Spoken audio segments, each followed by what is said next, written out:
Yayasan Restu sebenarnya ditubuhkan pada tahun 1987 dan kemudian waktu tu sebenarnya Yayasan Restu lebih kepada usaha untuk orang kata pembangunan anak-anak Melayu. Proses ini makan masa yang panjang. Maknanya kita pada peringkat awal kita ada lebih kurang 50 orang kaki tangan dan kemudian mereka dipecahkan kepada 9 bahagian. Maknanya bermula dengan pendidikan konsepnya dulu, pendidikan R&D, kemudian pembangunan struktur, lepas pembangunan struktur, pembangunan motifnya pula, dan lepas tu dimasukkan daripada motif yang dia siap ada lakar tu, dimasukkan ke bahagian AutoCAD. Dia ada satu pembangunan komputer AutoCAD dan kemudian selepas itu kena ada strategi warna dan pewarnaan. Dan diletakkan emas tu lem 24 karat, baru lembaran tu diwarnakan sepenuhnya. Dan kemudian barulah proses penulisan, tasheh berlaku, masuk balik sistem komputer untuk semakkan, dapatkan, siapkan huruf akhir, hantar ke KDN, dapat kelulusan dan Quran itu dapat dicetak. Al-Quran Malaysia ni terdiri daripada 15 negeri, 14 negeri, termasuk Malaysia satu. Maknanya satu negeri mewakili 2 juzuk. Jadi motif-motif yang diambil tu, motif-motif itu dia ada syarat dia. Dia tidak boleh ada unsur manusia, binatang, penyembahan. Jadi tiap-tiap negeri itu dia ada sumber ekonomi, diambil sumber ekonomi. Kemudian ada masjid-masjid ni, dari segi pembina masjid diambil. Istana, barang-barang kemas dan juga apa juga yang berkait dengan negeri. Macam contoh bunga kesidang untuk Melaka. Dan kalau Pahang contohnya, bila Pahang dia turutan tu dan Malaysia tadi susunan tu. Maknanya bermula dengan Malaysia, diikuti dengan Kelantan, Terengganu, Kedah, Melaka, last sekali Sabah dan Malaysia balik. Maknanya turutan kemasukan Islam di Malaysia mengikut kebanyakan sejarawan. Motif-motif tidak boleh ada unsur manusia, binatang, penyembahan. Maknanya kalau kita menggunakan motif untuk negeri Pahang, bila kita tunjuk negeri Pahang, antara keistimewaan negeri Pahang adalah tasik cini. Sebab itu pusat pelancongan negeri Pahang. Dan tasik cini, tasik air tawar terbesar.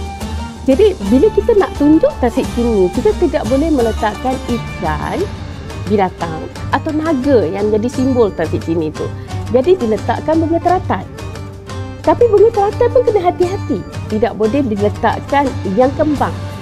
Sebab yang kembang tu digunakan oleh agama Buddha. Jadi yang itu kena jaga. Jadi motif-motif tu begitu. Dan satu lagi motif yang tidak digunakan dalam Quran juga adalah motif senjata. Maknanya kita ada keris. Salah satu kebanggaan orang Melayu kita adalah keris. Keris tidak dimasukkan di dalam elemen motif dalam Quran. Itu cabarannya.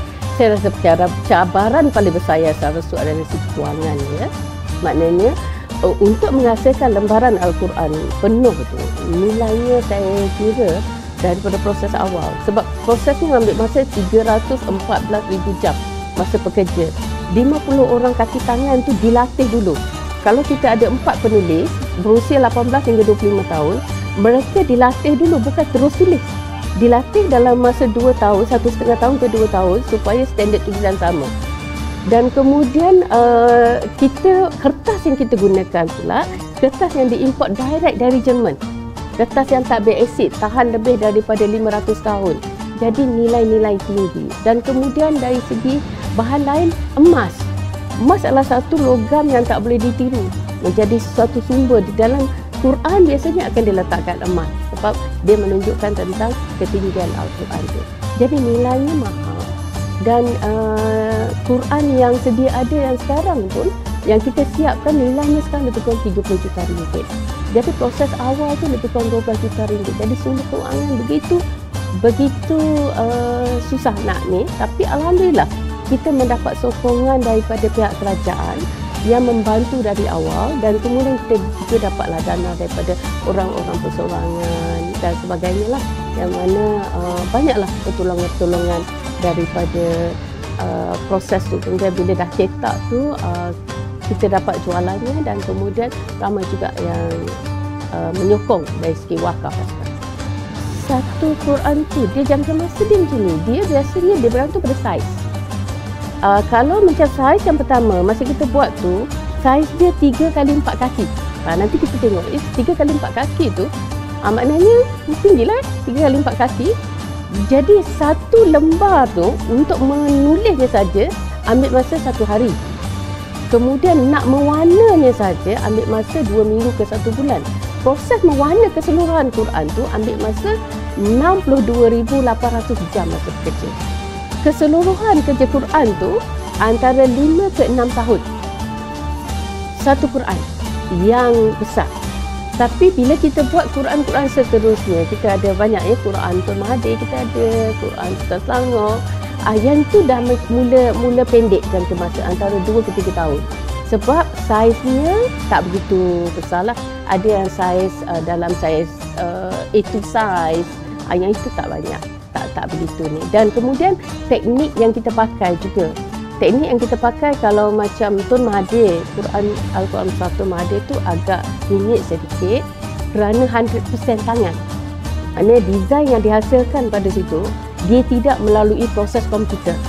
Dia tak ada proses AutoCAD. Yang dia ada tu desain yang dah siap dilakarkan secara tangan tu, ditekap pada lembaran yang original tu. Alhamdulillah,